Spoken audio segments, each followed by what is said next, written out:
Praise the lord. Welcome to showers of blessing. దేవుని కృపలో భద్రపరచబడి నూతన దినంలో ప్రవేశించాం.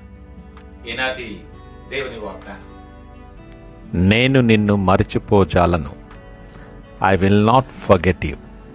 యెషయా గ్రంథం 44వ అధ్యాయం 21వ వచనం. Praise God. ఈ నూతన దినములో దేవుడు మీ కొరకు సిద్ధపరచిన ప్రతి దీవెన ఆకాశపు వాకిళ్ళు విప్పి మీ మీద కృమ్మరించునుగాక. మరి యొక్క నూతన దినాన్ని ఆరంభిస్తున్న నేపథ్యంలో ప్రేమ కలిగిన వాగ్దానము ద్వారా దేవుడు మనల్ని దర్శిస్తున్నాడు. మన జీవితంలో కొన్నిసార్లు మనం మర్చిపోబడ్డట్టే అనిపిస్తుంది. కొంతమంది మన విజయాలు పొందినప్పుడు మాత్రమే మనల్ని గుర్తు చేసుకుంటారు.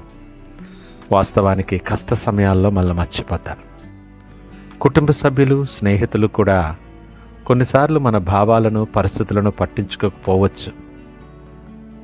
మరికొన్నిసార్లు మనం దేవుని కొరకు పనిచేస్తూ కృషి చేస్తున్నప్పటికీ మనల్ని ఆయన మర్చిపోయడమే అనిపించే పరిస్థితులు దాటవలసి వస్తుంది. కానీ ఈ ఉదయకాలం అద్భుతమైన వాగ్దానం ఈ వచనం ద్వారా దేవుడు మాట్లాడుతున్నాడు. ఇది ఒక శాశ్వతమైన వాగ్దానం. నేను నిన్ను మరిచిపోజాలను. ఒకవేళ మనుషులు మర్చిపోవచ్చు, సమాజం నిర్లక్ష్యం చేయొచ్చు, పరిస్థితులు దారుణంగా ఉండుండొచ్చు. వీటన్నిటి మధ్య కూడా నిన్ను ధైర్యపరిచే వాగ్దానం, నెమ్మది కలుగు చేసే వాగ్దానం. దేవుడు మనల్ని మర్చిపోడు. ఆయన గుర్తుంచుకునే దేవుడు. ఎప్పటికీ దేవుని జ్ఞాపకంలో మనం ఉంటామని దేవుడు మనతో మాట్లాడుతున్నాడు. మనుషులు మర్చిపోవటం వారి స్వభావం. త్వరగా మర్చిపోతారు. పొందిన సహాయాలు, మనం అనుభవించిన ఆశీర్వాదాలు, దేవుని మందసము దగ్గర మనం చెప్పినటువంటి సాక్ష్యాలు, ఇవన్నీ కూడా మర్చిపోతాం. పొందిన మేలులు మర్చిపోతాం. ఇవన్నీ కాలక్రమేణా పరిస్థితుల ప్రభావము చేత అవి మర్చిపోతూ ముందుకు కొనసాగిపోతాం. యేసేపు మంచి ఉదాహరణ. యేసేపు చెరసాలలో కలలను పరిష్కరించి పరిపూర్ణమైన ఉపకారం చేసిన ఆ పానదాయకుడు అతన్ని మర్చిపోయాడు. యేసేపు మాత్రం దేవుని దృష్టిలోండి బయటికి రాలా. దేవుడు యేసేపును మర్చిపోలేదు. సరి అయిన సమయానికి అతన్ని ఎత్తి పట్టుకొని హెచ్చించి రాజ్యములో మొదటి స్థానాన్ని ఉంచాడు. దేవుడు మర్చిపోడు అన్నది ఒక గొప్ప ఆదరణ కలిగించే వాగ్దానం. కీర్తనకారుడు రాస్తాడు, నా తల్లి నా తండ్రి నన్ను విడిచిపెట్టిన యెహోవా నన్ను ఆదరించును అని. సన్నిహితులు మర్చిన, నీ బంధువులు, నీ స్నేహితులు, నీ శ్రేయోభిలాషులుగా పిలువబడే ప్రతి ఒక్కరూ నిన్ను విడిచిపెట్టిన దేవుడు మర్చిపోలేదు. ఆయన విడువని ఎడబాయని దేవుడు ఆయన. తల్లి మర్చిపోయే అవకాశం ఉండొచ్చు, రక్త సంబంధికులు మర్చిపోయే అవకాశం ఉండొచ్చు, మనమెంతో ప్రేమించిన వారు ముఖము చాటే అవకాశాలు ఉండొచ్చు. కానీ దేవుడు నిన్ను మర్చిపోదు. ఇది ఆయన నిత్యమైన విశ్వసనీయత అని జ్ఞాపకం చేసుకోవాలి. నువ్వు చూపిన ప్రేమను దేవుడు అన్యాయం చేయడు. మన చిన్న శ్రమను, మన కన్నీళ్లను, సమస్తాన్ని జ్ఞాపకం ఉంచుకుంటాడు.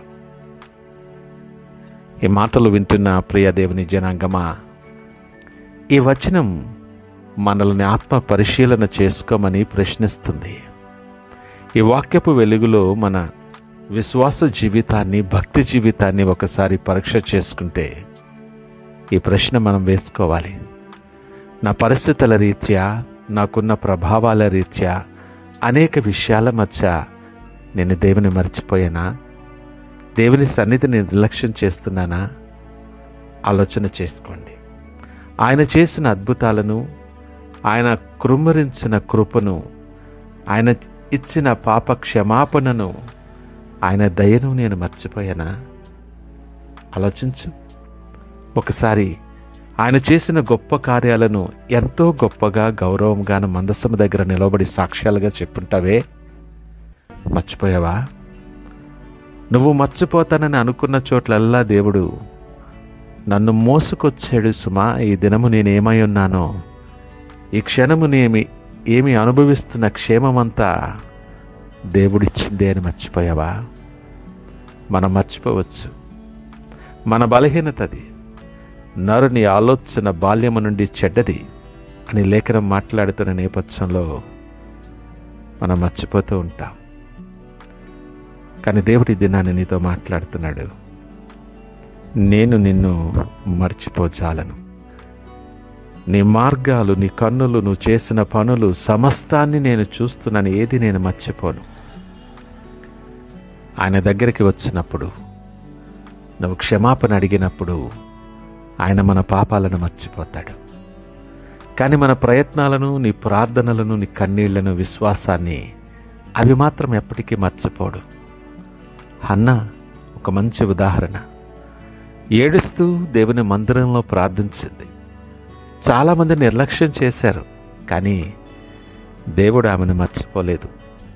సమూయేలు అనే గొప్ప ప్రవక్తను కుమారునిగా హన్నాకిచ్చాడు.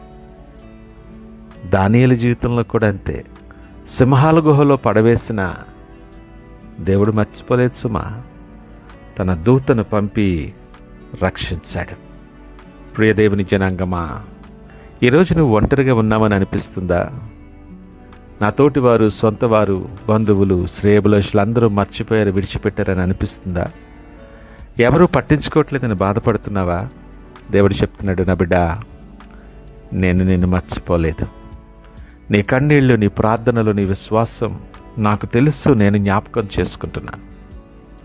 ఇంకా నువ్వు భయపడాల్సిన పని లేదు.